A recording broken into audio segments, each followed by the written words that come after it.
સાબર આવાસ ન્યૂઝમાં આપનું સ્વાગત છે। સાબરકાંઠા જિલ્લા વહીવટી તંત્ર દ્વારા ચોમાસાની પૂર્વ તૈયારીઓની સમીક્ષા કલેક્ટર લલિત નારાયણ સિંઘ સાધુની અધ્યક્ષસ્થાને બેઠક યોજાઈ। હિંમતનગર ખાતે આગામી ચોમાસાની ઋતુને ધ્યાને રાખી વહીવટી તંત્રની સજ્જતા ચકાસવા અને પૂર્વ તૈયારીઓના ભાગરૂપે કલેક્ટર લલિત નારાયણ સિંઘ સાધુના અધ્યક્ષસ્થાને કલેક્ટર કચેરીના પોળો હોલ ખાતે પ્રી મોન્સૂન રિવ્યુ મીટિંગનું આયોજન કરવામાં આવ્યું હતું। આ બેઠકનો મુખ્ય ઉદ્દેશ્ય આગામી વરસાદી સિઝન દરમિયાન તમામ વિભાગો વચ્ચે સંકલન સાધી કુદરતી આપત્તિના સમયે જાનમાલનું નુકસાન શક્ય તેટલું ઘટાડી શકાય તે સુનિશ્ચિત કરવાનો હતો।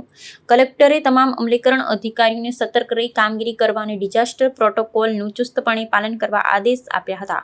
ચોમાસા દરમિયાન સંચાર અને માહિતીના આદાન પ્રદાનને મહત્વ આપતા કલેક્ટરે જિલ્લા અને તાલુકા કક્ષાના કંટ્રોલ રૂમને 24/7 કાર્યરત કરવા સૂચના આપી હતી। આ ઉપરાંત દર 2 કલાકે વરસાદના આંકડાની સચોટ માહિતી પહોંચાડવા અને તમામ મામલતદાર કચેરીઓના લેન્ડલાઇન ફોન સત્વરે ચાલુ કરવા જણાવ્યું હતું। માર્ગ અને મકાન વિભાગ, પંચાયત, સ્ટેટ અને ફાયર ઓફિસર સહિતના તમામ લાઇન ડિપાર્ટમેન્ટના અધિકારીઓ અને કર્મચારીઓની વિગતો અદ્યતન કરી રજૂ કરવા તેમજ તાલુકા વાઇઝ ડિઝાસ્ટર મેનેજમેન્ટ પ્લાન તૈયાર કરવા પર વિશેષ ભાર મૂકવામાં આવ્યો હતો।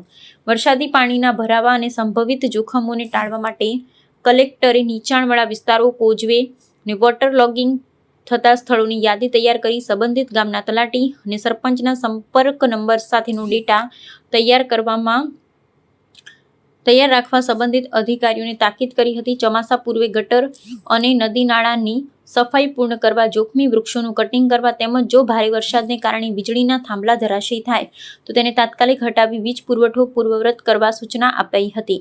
રસ્તાના ખાડાનું સમયસર રિપેરિંગ, ડેમમાં બફર ઝોનની જાળવણી અને અંડરબ્રિજમાં પાણી ભરાય ત્યારે બેરિકેટિંગ કરી અવરજવર રોકવા જેવા સુરક્ષાત્મક પગલાં લેવા માટે પણ માર્ગદર્શન આપવામાં આવ્યું હતું।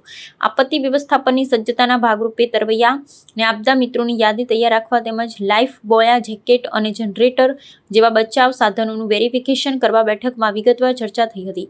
જોખમી સ્થળોએ રેડિયમ સિગ્નલ મૂકવા અને ભયજનક ઇમારતો તેમજ હોર્ડિંગ્સ ઉતારવાની કામગીરી પૂર્ણ કરવા પર પણ ભાર મુકાયો હતો। આ બેઠકમાં નિવાસી અધિક કલેક્ટર કૃષ્ણા વાઘેલા, પ્રાંત અધિકારીઓ, મામલતદારો, તાલુકા વિકાસ અધિકારીઓ અને ચીફ ઓફિસરો સહિત વિવિધ વિભાગના ઉચ્ચ અધિકારીઓ ઉપસ્થિત રહ્યા હતા। રિપોર્ટર મિનેશભાઈ વ્યાસ, તલોદ। આવા ન્યૂઝ જોવા માટે સાબર આવાસ યુટ્યુબ ચેનલને સબસ્ક્રાઇબ કરો અને લાઇક કરો, જેથી હવે પછીના દરેક સમાચાર સબસ્ક્રાઇબ કરેલા હશે તેઓને નવા સમાચારની માહિતી મળી જશે।